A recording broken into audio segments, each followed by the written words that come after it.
শনিবার সকালে সিলেটের সীমান্তবর্তী গোয়াইনঘাট উপজেলার নকশিয়ার পুঞ্জি মাঠে বেলুনুরিয়া উৎসবের উদ্বোধন করেন গোয়াইনঘাটের ভারপ্রাপ্ত নির্বাহী কর্মকর্তা সাইদুল ইসলাম।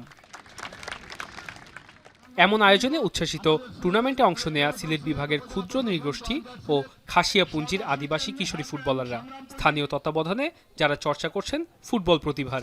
এই খেলা থেকে আমরা অনেক কিছু শিখতে পারি বা অনেক প্লেয়ার যারা আছে খেলোয়াড়রা এরা আগ্রহী হবে ফুটবলের প্রতি। চা বাগানের মেয়েগুলোকে এই আদিবাসী টুর্নামেন্টের মাধ্যমে ভালো ভালো কোনো ম্যাচে তুলে ধরতে আর কি। খেলতেছি, মাঠে আসে অনেক ভালো লাগে, দর্শকদেরও কিংবা যারা গার্জিয়ান আছে আমাদের ওনারাও খুশি হয়। বাংলাদেশ ফুটবল ফেডারেশনের তত্ত্বাবধানে সিলেট বিভাগ ও জেলা ফুটবল অ্যাসোসিয়েশনের আয়োজনে এই টুর্নামেন্টের মূল লক্ষ্য হচ্ছে ফুটবলের উচ্ছ্বাসকে তৃণমূলে পৌঁছে দেয়া।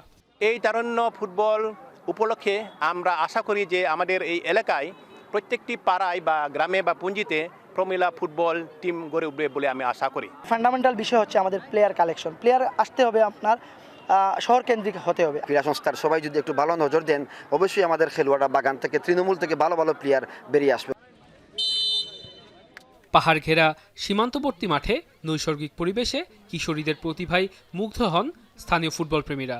নকআউট পদ্ধতির খেলায় ফাইনালে চ্যাম্পিয়ন হয় জুম্মন লুসাই দলদলি চা বাগান দল। এখন সিলেট।